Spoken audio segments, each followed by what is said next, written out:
Go ahead. Hello, I'm Roy Priest, the chair of the Housing Opportunity Commission. I'd like to welcome you to this special session of HOC's commission. And to start by introducing our officers and also our commissioners. Fran Kelleher, the vice chair of the commission, Rick Nelson, chair pro tem, Kamala Bird, Linda Crooms, Jeffrey Mekowitz, and Jeffrey Simon, commissioners.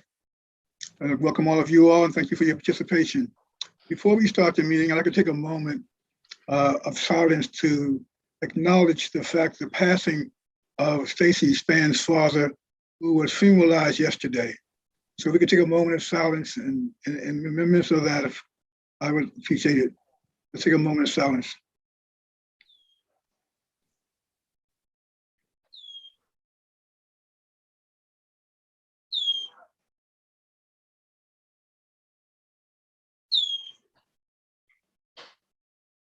Thank you.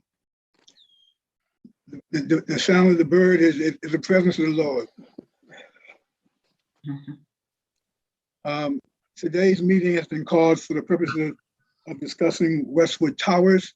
I'm not sure who on the staff is going to be leading this conversation, but I'm opening it up now for the staff to make this presentation. Excellent. Commissioners, for the record, I'm Stacy Span, currently still executive director of the Housing Opportunities Commission. I'm going to open it, and then I'm going to pass it over to some of the team, in particular, Kareen Brown and I think Marcus Irvin this time. But what I'd like to start with is a bit of a backdrop based on kind of where we are today, just to frame it. And so Westwood Tower is the property that the commission owns and purchased around about 2016, 2017. It is a mixed income property. We have caused at the commission's direction a specific number, percentage of those units to be affordable. And as we move toward conversation of this particular opportunity, I wanted to offer a couple things. All bidders have been informed and engaged in discussion around three particular items, and actually there are four. The first is that there is a great emphasis and requirement placed on maintaining the level of affordability and even deepening that affordability into perpetuity at the property. All bidders have actually agreed to that. In addition to that, the bidders were provided significant due diligence material to include information about a few planning and zoning considerations, and then one sort of large and sort of consistent component of the property. The first two planning and zoning considerations are the impending greenway effort by Parks that is underway in that area. The second is the stream bed naturalization, also for which planning is underway. These are sort of decade-long initiatives that will take some time, but nonetheless, the parcels included in the bundle of parcels under this will be impacted by it. And then lastly, there's been considerable discussion among the commission and staff of HOC and broadly throughout the county about the land formerly owned by White's Tabernacle number 39, which is also referred to as the Moses Cemetery on River Road, or the River Road Cemetery, or sometimes just plainly Moses Cemetery. All bidders have been informed about not just the impending planning and zoning activities, but the goings on with regard to that land formerly owned by White's Tabernacle number 39, commonly known as Moses Cemetery. all have affirmed their understanding of it. And to this point, none of the bidders has actually backed away or expressed any intent to back away. And so we, the staff, brought to you the 3 offers that we received for this parcel, pardon me, in our June 18th special session. At that time, we agreed that we would be back in about 10 business days or so to have further discussion with you after vetting the offers as well as the offers themselves, and emphasizing to them the need for continuity again of the affordability covenants, asking further questions about their commitment to service for those customers, particularly those who are lower income, as well as the additional information around speed and surety of closing, the actual bid itself and the terms, the likelihood that they would be in fact able to close timely. We wanted to confirm management plan of the property as well, and then their internal or external kind of approval process, which would include financing. And so with that, what I'd like to do is now turn it over to the staff so they can walk you through our vetting process and where we are at present and what our recommendation is. So, Kayreen, Marcus. Good afternoon, commissioners. For the record, I'm Kayreen Brown, Deputy Executive Director, and the staff has been working at bringing to you information that will aid in your decision on this request to pursue the disposition of the Westwood Tower property via initially a letter of intent and a purchase and sale agreement. I want to acknowledge the staff, Marcus Irvin, Zachary Marks, Catherine Hollister, who've been working on this mainly, and then turn it over to Marcus Irving to provide you with further details. And we are available throughout his presentation to answer your questions as they come up. So with that, Marcus, please go ahead and we'll chime in as needed. Yes. Good afternoon, Commissioners. Sorry, Marcus. For the record, yes. Can you be sure to include the sort of timing components as well that were part of this, those that we issued to the bidders themselves, because that will have some relevance as well. Sure thing. Can everyone hear me okay? Yes. Yep. Excellent. Okay. For the record, Marcus Irvin, Acting Director of Development for HOC. I'm here to present the follow-up for Westwood Tower approval to pursue opportunity regarding a change in ownership, presentation of offers, authorization for the Executive Director to execute a letter of intent, and authorization for the Executive Director to enter into a purchase and sale agreement for disposition of the property. Next slide, please. For background, as Stacy presented, we came to you initially with 3 offers, all of which were above the appraised value of $47.5 million. Following that June 18th special session meeting, just for timing, Commission had directed staff to vet those offers. On June 23rd, HOC had provided an LOI framework, letter of intent, to the respective offers to clarify the major terms, which included purchase price, their study period, and their closing timeline. Staff additionally have requested information at that time regarding the capital improvement plan, their management plan, and then also their tenant services plan for how they would continue service to those residents at the property. The offers responses were due at noon on Friday, June 25th, which we received. Since that time, between June 28th and the 30th, staff had reviewed those offers, confirmed the details that were submitted of the aforementioned details. So that once again included their management plan, status and certainty of financing, which is provided in subsequent slides, and then also their internal and external approval process as needed. Lastly, on June 30th of this week, staff communicated with the bidders to clarify certain aspects of their offers. All three bidders were provided an opportunity to submit their best and final, which were due 10:30 a.m. on July 1st.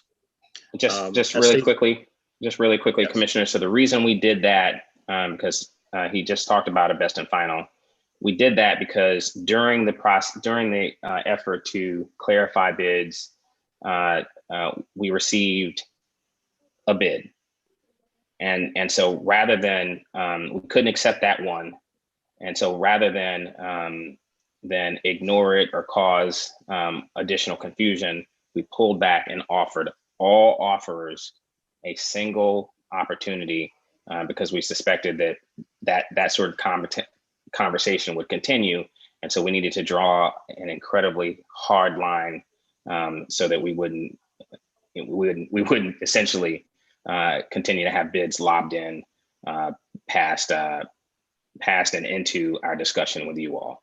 And so we wanted to just draw that bright line and accept bids a single time so that everyone now with the additional information, the additional questions around clarity would have the same opportunity. And then we took the extraordinary step of pulling the receipt of those bids. We provided them a grid, pulling that out of operating real estate team's hands and charging our general counsel with receipt of those offers by that 10:30 July 1st deadline because she's impartial. And quite frankly, we did not want any confusion as to what our intent or effort would be other than implementing the commissioner's desires around vetting the deals themselves and the bidders.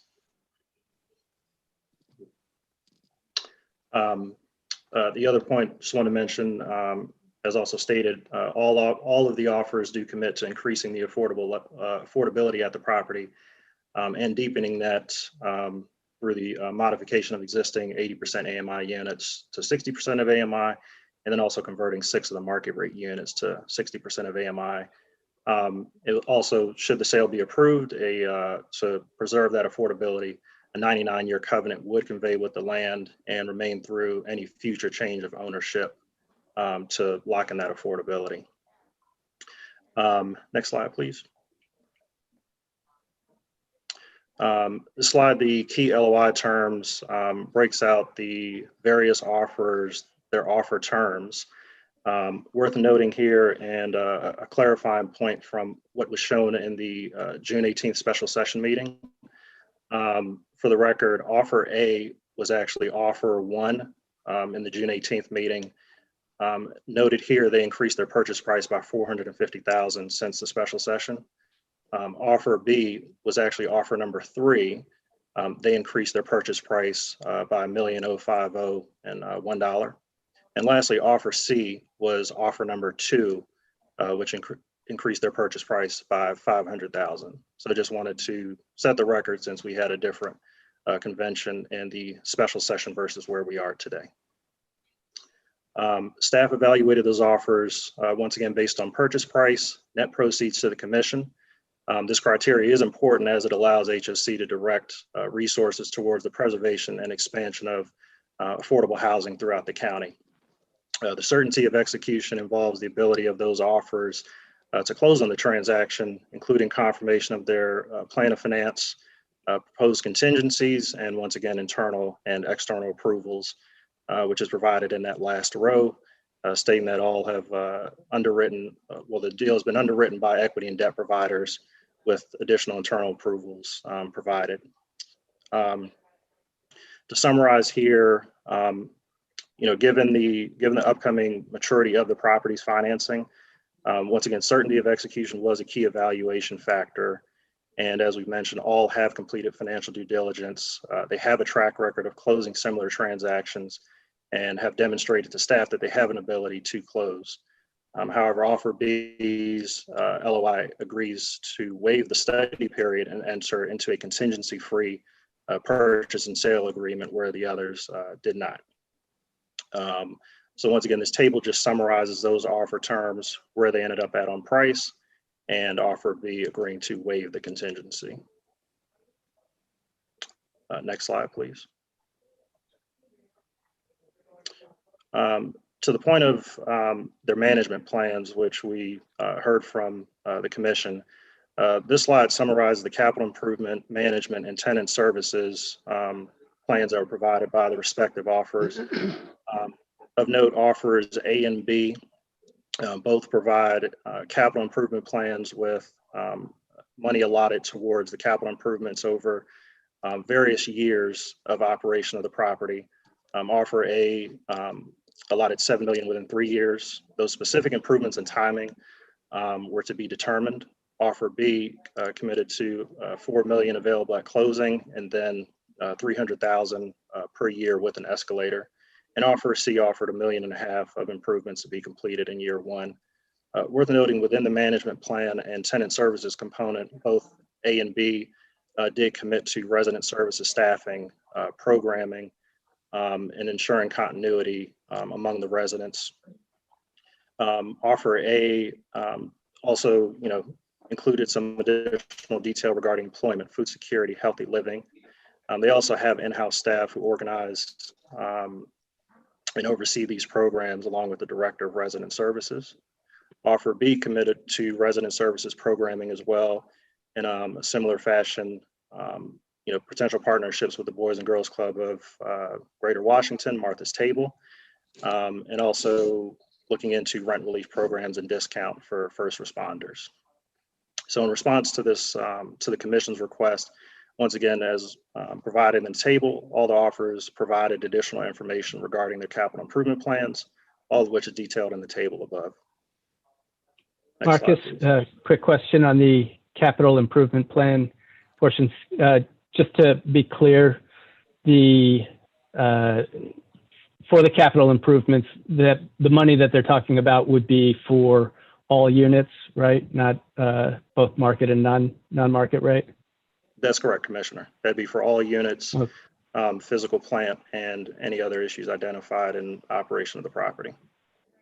Great. And for offer B, with the additional $300,000 per year, was there any time limit on that, or are they talking about in perpetuity, or how many years was that additional $300,000? I don't have a direct answer, but yeah, and I can't assume, but understanding that they are writing this into their pro forma, it would operate as an ongoing as part of operations. But they did provide this additional detail of beyond that initial infusion of including this annual improvement with an escalator. That was impressive. Okay, next slide, please.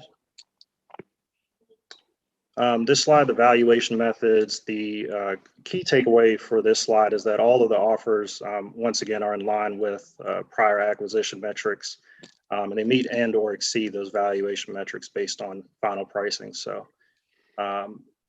essentially based on final, sorry, Commissioner. Marcus, one question on the affordability. It says 30% and 48%. Would you explain that? Because it isn't that they all are at 48%. That's an average, I assume, but.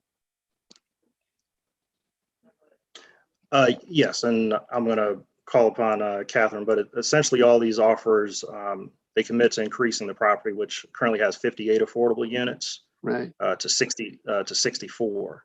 Uh-huh. And so to deepen that, I'm sorry. Go ahead. Sorry. No, I'm listening.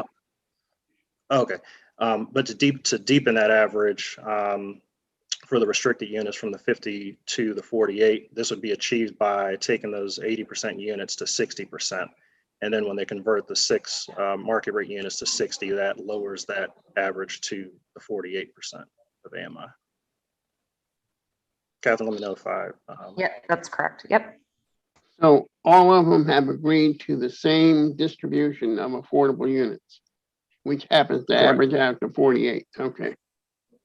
Correct. And at some point, I assume in the LOI or PSA, you will spell out the individual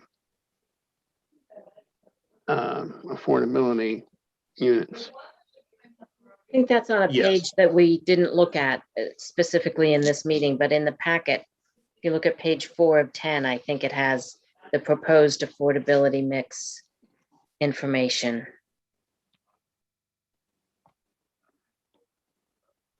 Okay, It's on page 2, I believe, of this packet. Right there. Yeah.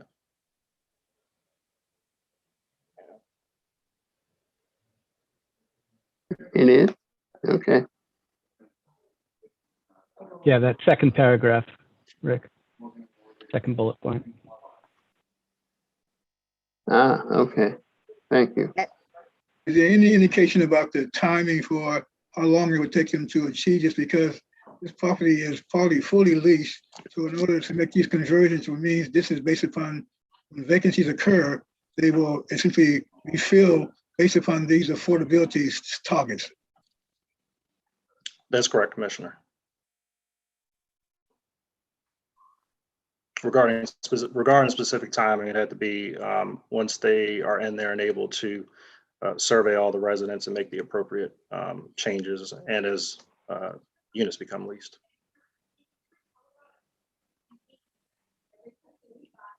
Okay.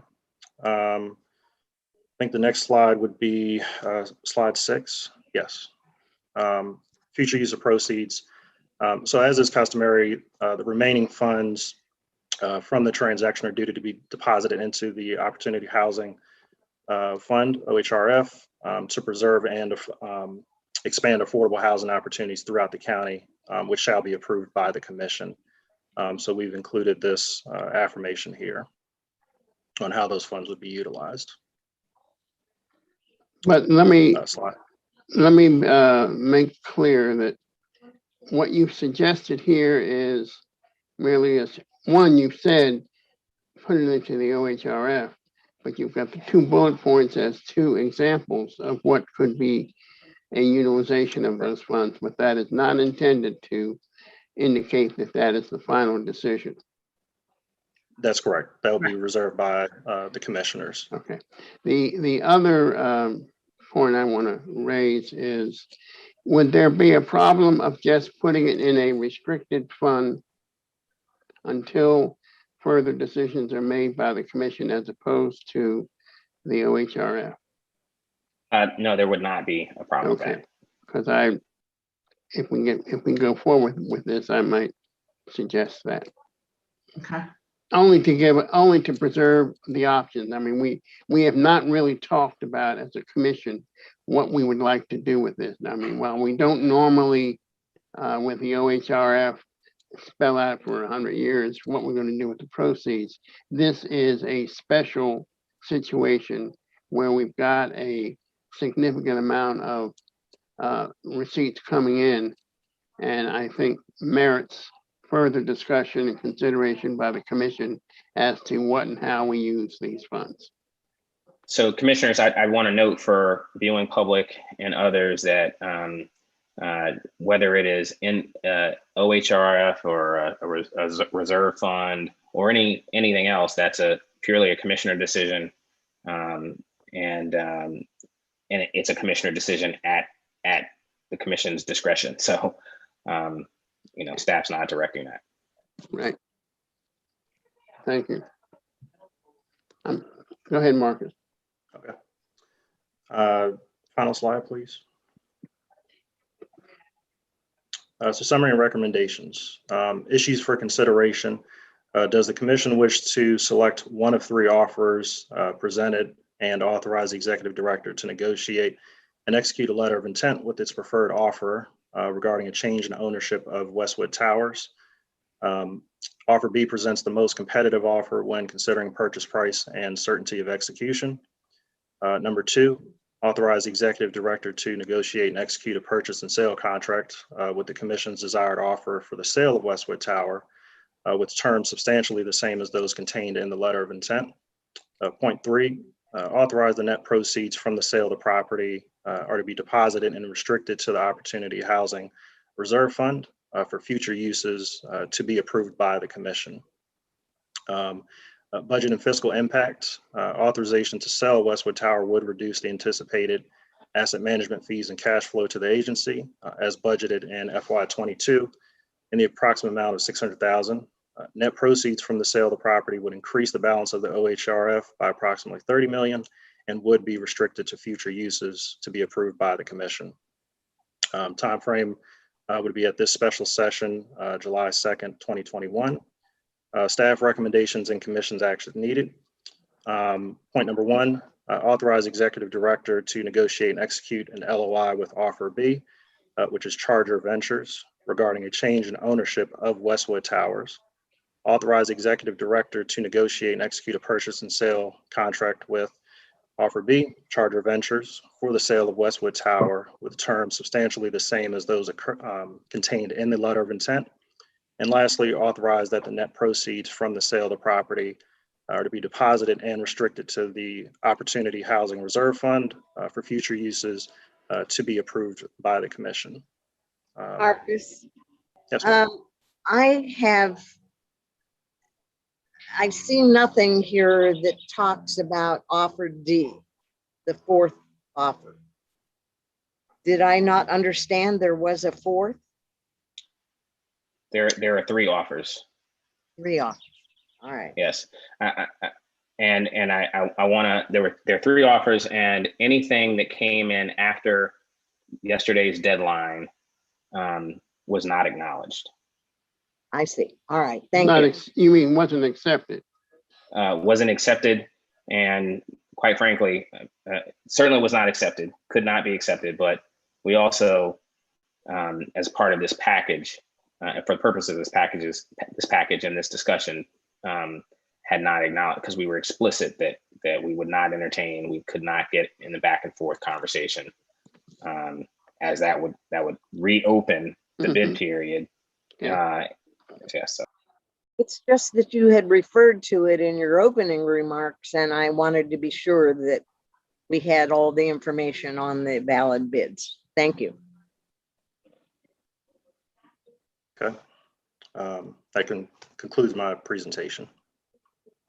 Marcus, I don't know whether this question is appropriate to you or to someone else, but you've outlined a few of the advantages that would inure to HOC by virtue of this sale. And I would appreciate it very much that if someone could identify the reason, what is the benefit to HOC? I mean, I think we had discussions about this earlier. I know I made a point that the sale, we are usually related to the acquisition of real estate and the redevelopment thereof in our own portfolio. And we have not, since I've been on the commission, actually entertained an offer to sell any of our inventory. And I was wondering at this point in time, what are the advantages that are to HOC by virtue of undertaking this sale? Yes, and Stacy and others, if you have additional thoughts, but I think outlined in slide 6, if we were to use the Bradley Boulevard acquisition as an example, we could preserve approximately 2,400 of naturally occurring affordable housing units where no affordability restrictions previously existed. That includes reserving approximately 480 of those units for 50% of AMI households. So that would allow us the opportunity to seek out additional opportunities such as that, as one recent example. And then from the new construction pipeline aspect, the use of those proceeds could create more than 1,000 new units, of which at least 300 would be affordable in areas of the county that currently no affordable housing exists or very little of it.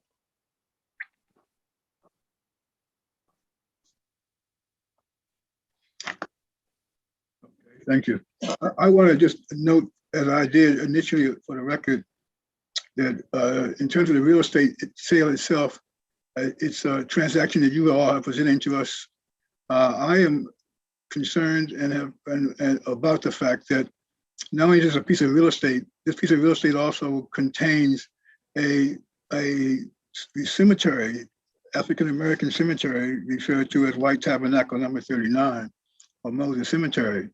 And that in this package of material, there's nothing that acknowledges that the presence of that. I appreciate the fact that Mr. Span indicated that as part of going forward, that this was discussed with all of the offers, because I think I asked that question initially, whether or not they were aware of this requirement, because I think that there has to be, as far as I'm concerned, a continuing recognition of and continuing support for working forward with about the memorialization of Moses Cemetery. It is on his property, and I would hope that we would, whoever we decide to sell this property to, we could work in conjunction with them to ensure that that kind of a goal also is a part of their carrying forward in terms of a new ownership responsibility. Understood, Commissioner.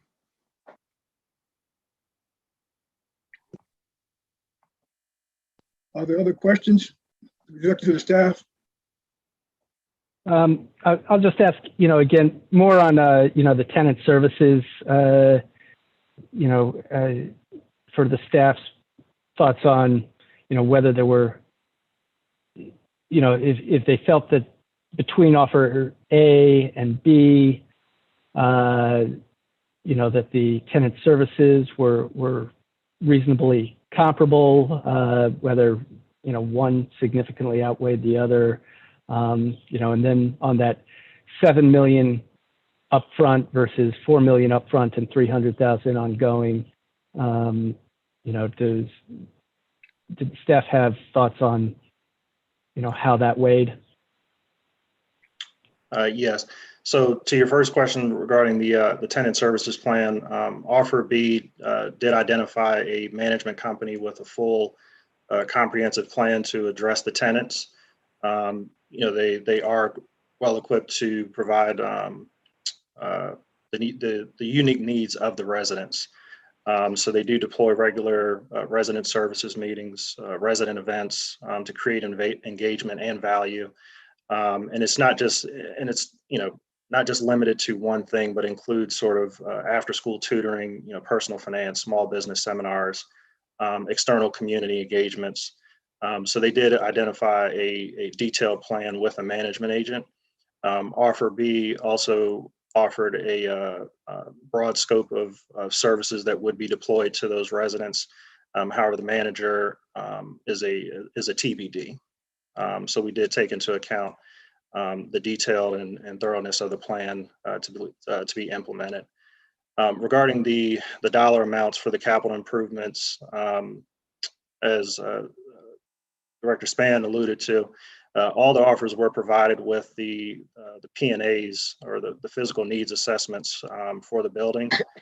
And those capital improvement amounts do account for the physical plant and other items that would be needed to extend the life of the building and physical plant in other areas.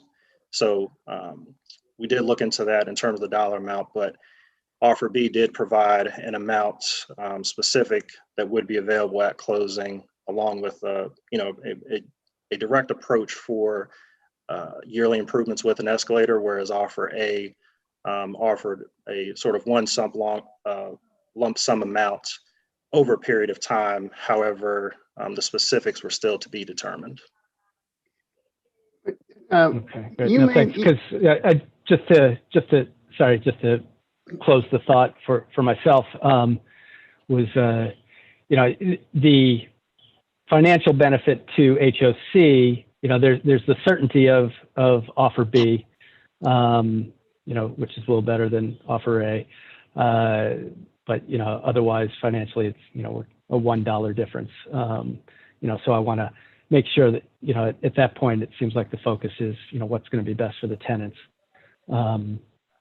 And I also support the sentiment raised by Roy, by Commissioner Priest, about that the memorialization of the Moses Cemetery should continue to be a priority, and hopefully something that can be resolved.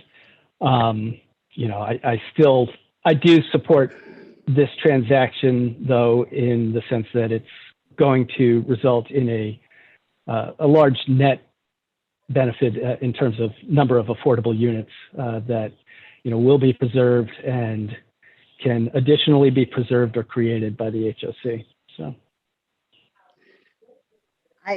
Following up on his comments about the rehab or the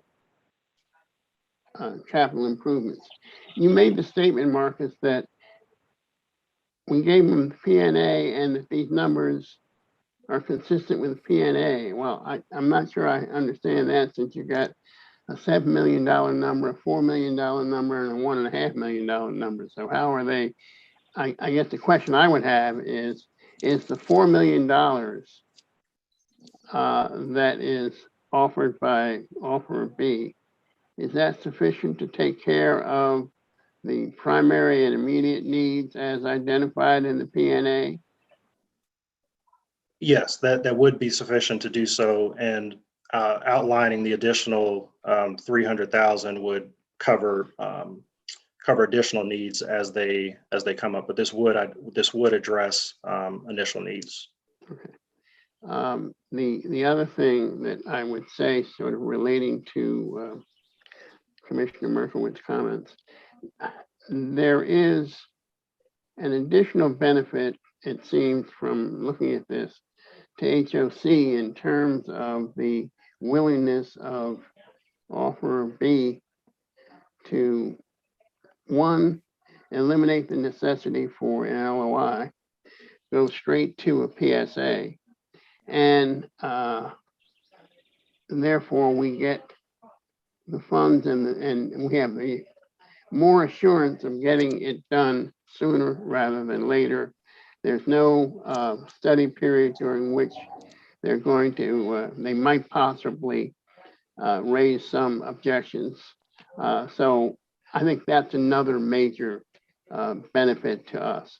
I would also say that if we decide to pick one of these, that I would like to see in the packet that you come forward to us with the final PSA. You need to put all of what's occurred into that packet so that whoever is looking to see what did we cover or not cover, how did we do it, don't have to go through 4 different meetings to determine whether you ever talked about Moses Cemetery, or to determine whether you ever talked about the physical needs assessment, or did we in fact level the playing field for everybody in terms of the revisions to their original offers.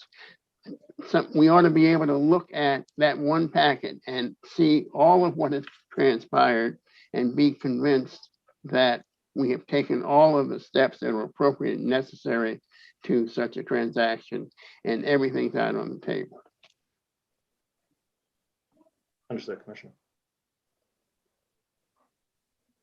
Mr. Chair, Yes, I would like to, at the risk of sounding redundant, address the capital improvement question a little bit further, because in my mind, while I agree that HOC's history of keeping properties is appropriate and something as a general rule we should stick to, this property has been problematic because in part of the fact that for us to move ahead with significant renovations and even final financing were, I'll say, stymied by the slow pace at which the county has been interested in working with us on memorialization issues.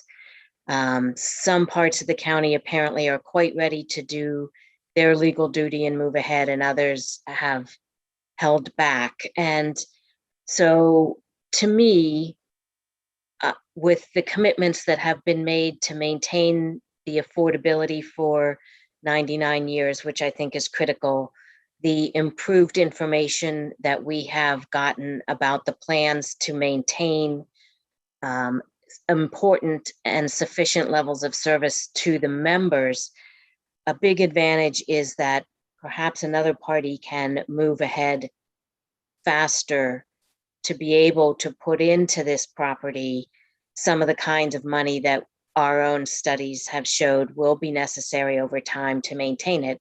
This is not a new building. This is a very old building that's been through a lot in the past. And certainly the events of the last week in Florida show that you can't put off maintenance forever.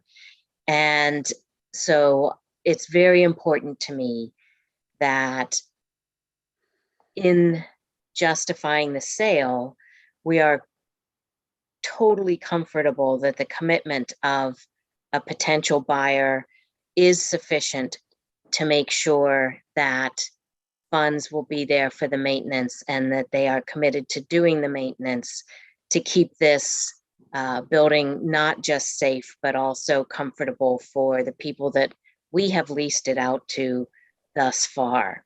So I'm going to ask again, at the risk of being redundant, because I also find the range of capital improvement options here to be quite large. When you compare it to what we had estimated, are all of these offers sufficient? Are some of them closer to what we thought, or better simply because of the timing of the availability of funds to do things sooner rather than later?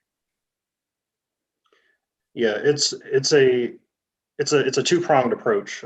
It would be sufficient to cover all of the immediate needs, and once again, including that in the underwriting and the budget on an annual basis with an escalator is an approach that will cover future operations of the property. And the fact that they're deploying an immediate amount available at closing allows them to approach it day one of getting into the property. All right, thank you. Are Like- there other questions? Yes, Mr. when I look at this proposal, I think bid B, I clearly feel that is a significant best of these offers. While I don't generally approve in principle to divesting ourselves of assets, the fact that we're able to preserve and improve the affordability for a future 99 years and achieve resources that would let us not only significantly add to our basic mission of providing of more affordable housing, the ability to add 480 units at 50% of AMI, or going the new construction route, not only would we be adding 1,000 new units, but 300 would be affordable. But nobody's mentioned the significant contribution to the county's economy, which I think also is something that, while it's not a primary mission, it's certainly a value to our neighbors and the taxpayers to be considering the value of making this kind of a contribution to the county's economy and employment and all that goes with it. So I find that a particularly strong argument for disposing of this particular property, given the economics of the transaction. Thank you, Commissioner. Are there other questions? One last question that I have has to do with, if you could just identify the next steps and some time frame. You're asking us to approve the entering into a LOI and into a purchase and sales agreement. And you're also asking us to identify the use of funds. And we've talked about that, and we're clearly saying we do not want all the funds to be designated for the Opportunity Housing Reserve Fund. We want the flexibility reserved for the commission to make that decision. So but could you explain to me what the next steps are, when we could expect to get, and what is it you're going to, next action that you're asking the commission to take? Well, the resolution, I'm sorry, go ahead. I'm sorry. Can your staff respond to that? Yeah, the resolution outlines the next steps that we've provided and the recommendations and the actions needed. So the resolution speaks to the next steps outlined with these 3 points. So Let's just enumerate them though. Yeah. Okay, so for the record, it would be to authorize the executive director to negotiate and execute an LOI with Offer B, Charger Ventures, regarding a change in ownership of Westwood Towers. Can I just ask a quick question about that? Didn't we say that offer B does not require the execution of an LOI?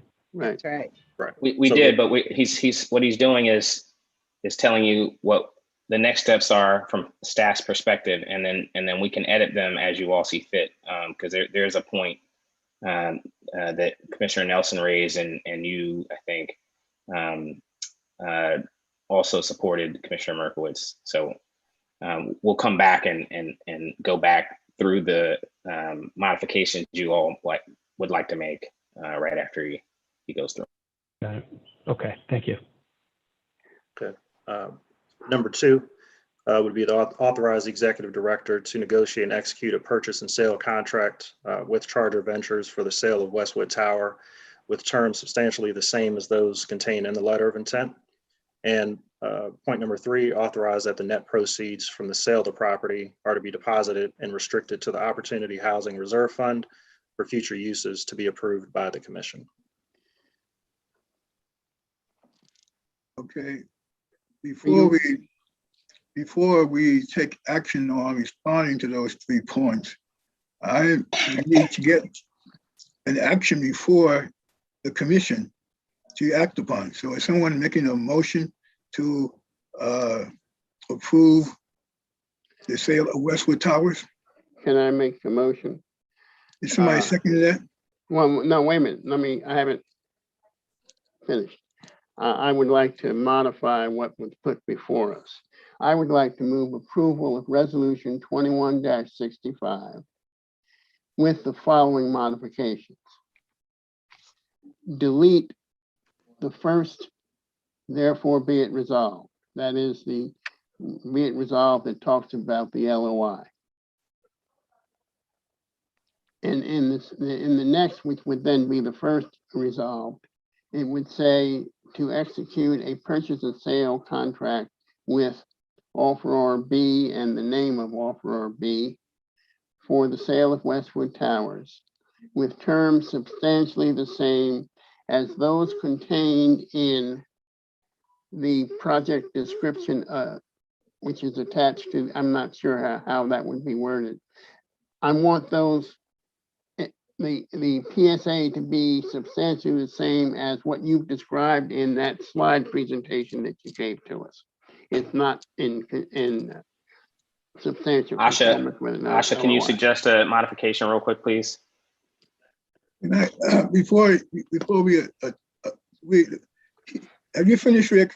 No, and the other is that the last one would be that net proceeds from the sale of Westwood Tower to be deposited and into a restricted account for future uses to be approved by the commission. So we delete the reference to the OHRF.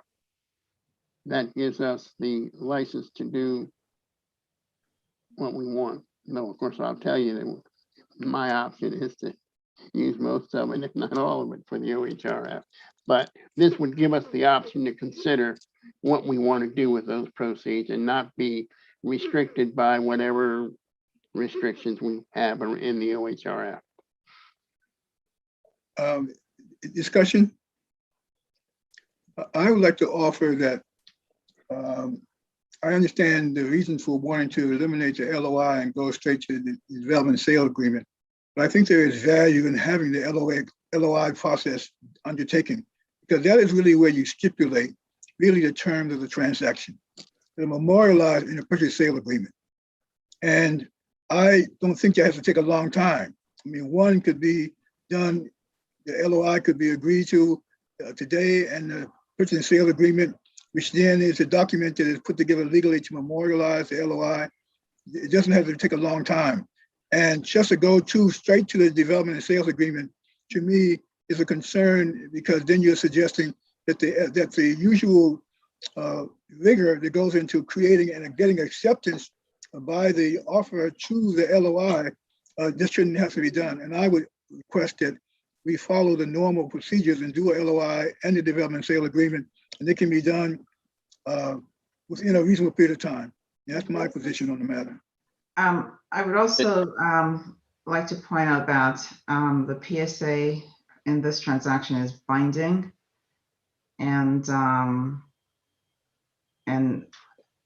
once we execute the PSA with the bidder, with the offerer, their deposit goes hard. So the LOI gives us and the purchaser an opportunity to do their diligence. And so while they're doing that in that first period of time, we're working on a PSA and they're doing their further diligence. And at the end of that period, 10 days or how long it takes them in the agreement, once we get to the PSA and it's delivered and signed, their deposit, in this case, their $2 million, it goes hard.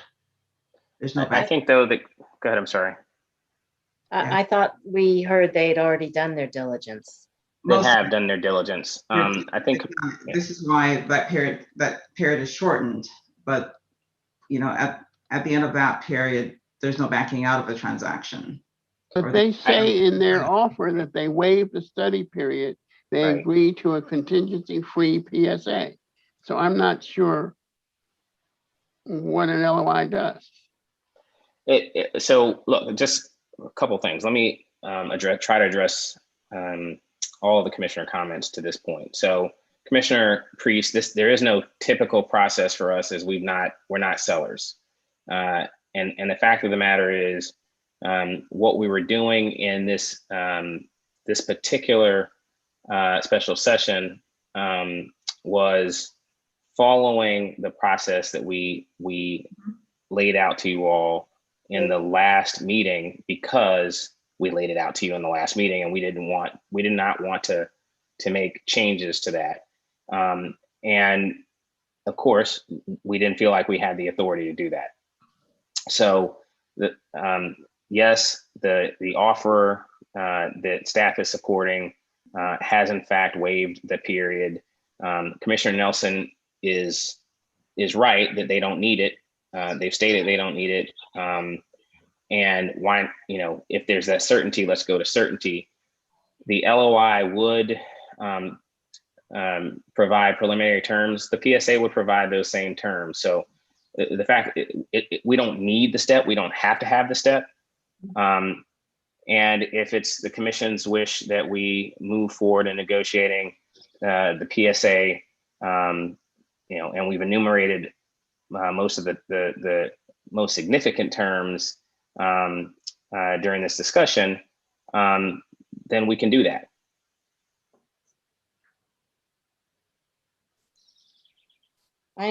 Mr. Chair, Yes.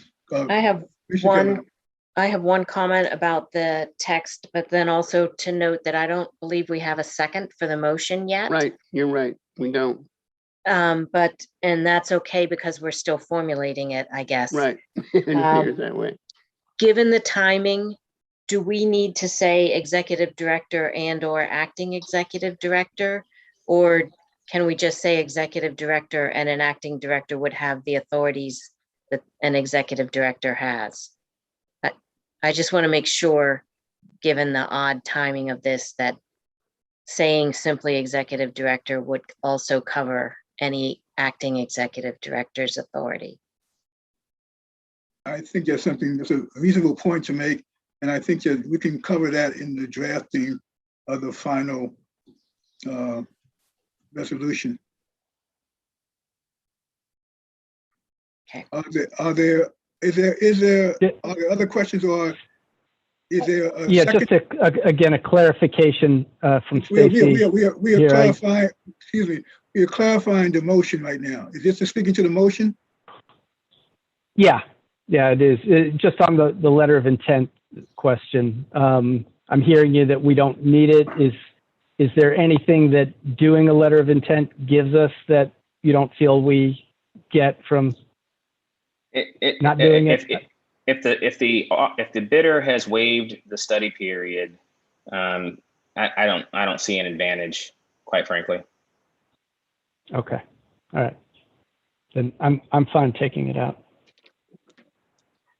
But the question before us is whether or not there's a second to the motion. I'll Commissioner second. Furr, It has been properly moved and seconded that we approve the resolution 21-65 for the sale of Westwood Towers As modified. as modified. Can we hear the modification, please? The modification is to delete the first, therefore be it resolved. What is presented to us as the second, be it further resolved, will become the first, be it further resolved, and will say to execute a purchase and sale contract with offeror B, and the name of offeror B, which is, Marcus mentioned it. And Carter Ventures. And what was presented to us as the third, be it further resolved, will become the second, and it will be changed to say that the net proceeds from the sale of Westwood Tower are to be deposited into a restricted account for future uses to be approved by the commission. And let me ask, okay, so that answer your question, Commissioner Simon? Yes, my persuasion to do this, though, is not to offset something that's already in our pipeline, and I guess that's outside the. It will not. It will not. We've already managed for the possibility that we would need legal resources for this. It will not offset anything else in the pipeline. I'd like to offer, I don't know whether it requires a modification, but I want to make sure that the development and sales agreement, if that's the route we're going, also includes references to the point that you made, Mr. Span, related to planning and zoning considerations of Greenway, the streamline nationalization, and the White Tabernacle number 39. That is clearly a part of included in the purchase and sales agreement. If it's not, I affirm that it will be included in the purchase and sale agreement. So all the terms that we've talked about, we've discussed today, to include those planning and zoning treatments, as well as the recognition of the existence of the parcels for White's Tabernacle number 39 will be included. so we'll stipulate to that. Are there any other questions? If none, those in favor of the motion signify by saying aye. Let's do a roll Aye. call. Aye. Aye. Okay, we will start. Commissioner Kelleher, Aye. Commissioner Nelson, Aye. Commissioner Berkowitz, Aye. Commissioner Byrd, Aye. Commissioner Kroon, Commissioner Simon, Aye. Commissioner Kroon. Commissioner Kroom is on mute. Commissioner Kroon.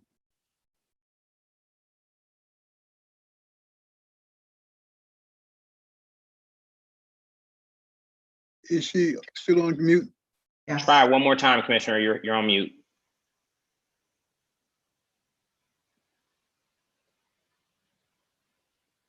Nico, okay, 1 second. She's getting some technical assistance. There we go. Commissioner Coombs. Still can't hear. Her microphone looks like it's not working. Tell her to put her hand up if she wants to vote yes, and we will. Yep, there you go. She just did. So, Okay, so we have affirming A6. Those opposed, nay. Record Roy Priest as a nay vote. okay, So the motion carries 6 yeas, 1 nay, so affirmed. okay. Being that there's no other matter to come before this special meeting, I declare this meeting adjourned. Thank you. Thank you, commissioners, and Thanks, I really appreciate the acknowledgement of my law.